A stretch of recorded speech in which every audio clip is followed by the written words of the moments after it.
Hello everyone, you watching filmy saga. So ఇప్పుడు మనం F1 cinema review చూద్దాం. అంతకన్నా ముందు మీరు ఈ ఛానల్ ఇంకా సబ్స్క్రైబ్ చేసుకోకపోతే ఇప్పుడే సబ్స్క్రైబ్ చేసుకోండి.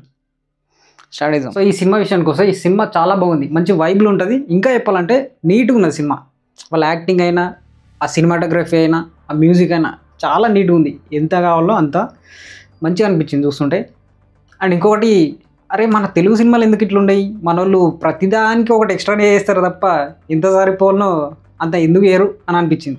వాళ్ళది వదిలేదా, కానీ ఈ సినిమా మాత్రం మంచిగా అనిపించింది నాకు చూస్తుంటే. అయితే ఒక విషయం ఏంటంటే, సినిమా హాలీవుడ్ అయినా బాలీవుడ్ అయినా బుక్కలు మాత్రం కామన్. సో ఈ సినిమాలో కూడా కొన్ని బుక్కలు ఉన్నాయి నాకు కనిపించినాయి, అవి చెప్తా. సో డీటెయిల్గా చూద్దాం, రివ్యూ మంచిగా మాట్లాడుకుందాం. ఫస్ట్ ఈ సినిమాలో ఉన్న పాజిటివ్స్ కాదు, ఎక్స్ట్రాడినరీ విషయాల గురించి మాట్లాడుకుంటే ఆ విజువల్స్. దీనికోసం ఒక కొత్త టెక్నాలజీ వాడి షూట్ చేసినాం అని చెప్పారు కదా, అది నిజంగా మస్తు వర్కౌట్ అయింది. మంచి ఎక్స్పీరియన్స్ ఇచ్చింది స్క్రీన్ మీద చూస్తున్నంత సేపు. అండ్ విజువల్స్తో పాటు మ్యూజిక్ కూడా చాలా మంచి ట్రాక్స్ ఇచ్చిండు హ్యాన్స్ జిమ్మర్. వాటిని ఖచ్చితంగా లూప్లో పెట్టుకొని మరీ వింటాం. ఆ రేసింగ్ వైబ్ని నెక్స్ట్ లెవెల్కి తీసుకుపోయాడు ఆ మ్యూజిక్ తోటి. సో నెక్స్ట్ యాక్టర్స్ విషయానికి వస్తే మనకు బ్రాడ్ పిట్ ఆల్రెడీ తెలుసు, ఆయనకు మనం ఆల్రెడీ చాలా పెద్ద fan. And once upon A Hollywood సినిమాలో తన యాక్టింగ్ క్యాపబిలిటీని ఎంతుందో చూసినాం. పక్కన డీకాప్రియో ఉన్న తన సైడ్ క్యారెక్టర్తో డీకాప్రియోనే డామినేట్ చేసిండు. అంత క్యాపబిలిటీ ఉన్న యాక్టర్ బ్రాడ్ పిట్. సో ఇందులో కూడా తన స్క్రీన్ ప్రజెన్స్ని, తన ఆరాని బాగా ఎంజాయ్ చేస్తాం. సో బ్రాడ్ పిట్ని పక్కన పెడితే మిగతా యాక్టర్స్ కూడా ఎంత కావాలో అంతే చేసారు.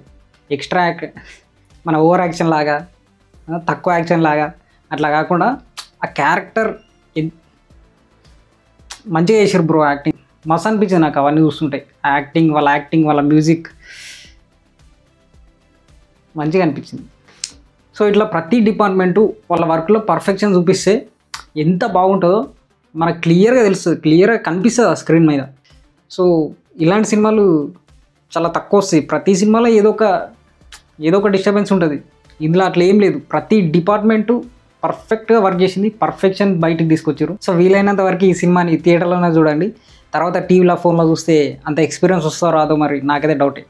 సో ఇక మన most important section, negative point సెక్షన్కి వస్తే, ఈ సినిమాలో ఒక 2 బొక్కలు ఉన్నాయి.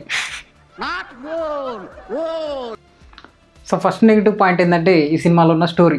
ఇది పెద్ద డిఫరెంట్ స్టోరీ ఏం కాదు, అన్ని సినిమాలలో ఉండే బేసిక్ స్టోరీనే ఇంట్లో కూడా పెట్టిండు. ఇంత మంచి విజువల్స్ ఉన్న సినిమాల, ఇంత మంచి మ్యూజిక్ ఉన్న సినిమాల ఎంతో కొంత బేసిక్ స్టోరీ అంటే నేను కూడా పట్టించుకోకపోతుంటే, నేను కూడా లైట్ తీసుకుంటుంటే. కానీ ఇది మరీ బేసిక్. ఎంతంటే ఇలాంటి స్టోరీ లైన్ని మన కార్టూన్స్లలో కూడా చూస్తుంటాం. అదే సేమ్ స్టోరీ లైన్ తీసుకొచ్చి ఈ సినిమాలో పెట్టిండు. అక్కడ నాకు కొంచెం తేడా కొట్టింది. సో దీనివల్ల ఈ సినిమా ఎక్సలెంట్, నెక్స్ట్ లెవెల్ అని అనిపించకుండా ఎక్స్ట్రాడినరీ, వెరీ గుడ్ దగ్గర అయిపోయింది. నాకైతే ఇది డ్రాబ్యాక్ లాగానే అనిపించింది. దానివల్ల నేను అంత బాగా ఎంజాయ్ చేయలేకపోయినా. మిగతా వాళ్ళకి అది అంత పెద్ద ప్రాబ్లం లాగా ఏం అనిపించకపోవచ్చు. దాన్ని ఇగ్నోర్ చేసి సినిమాని మంచిగానే ఎంజాయ్ చేస్తారు. కానీ నాకు మాత్రం స్టోరీ ఫస్ట్ ప్రియారిటీ అని అనిపిస్తుంది కాబట్టి నాకు అది డ్రాబ్యాక్ లాగా అనిపించింది. ఇంకో డ్రాబ్యాక్ ఏంటంటే మ్యూజిక్ దగ్గర. సో ఒకటి ఉంటుంది కదా, ఓ సినిమాకి మ్యూజిక్ ఎక్కడ ఏమి ఇవ్వాలనే దానికంటే ఎక్కడ సైలెన్స్ పెట్టాలి అని తెలిసినోడే గొప్ప మ్యూజిషియన్ అవుతాడు అని ఒక సేయింగ్ ఉంటుంది కదా. సో ఇందులో కూడా ఒక 2-3 చోట్ల ఏ మ్యూజిక్ లేకుండా సైలెంట్గా ఉండే సీన్స్ ఉంటాయి, ఒక 2-3. సో నాకు ఫస్ట్ మంచిగానే అనిపించింది, మస్తు అనిపించింది. కానీ సెకండ్, థర్డ్కి అరే ఏంది ఇది, అవసరమే పెడుతుండా లేకపోతే అవసరం లేకుండా పెడుతుండా, ఏంది ఇది అన్న డౌట్ వచ్చింది. సో అది కూడా ఒక డ్రాబ్యాక్ అనిపించింది. సో అంతే, ఈ సినిమాలో బిగ్గెస్ట్ డ్రాబ్యాక్ అంటే నాకు స్టోరీ అనిపించింది.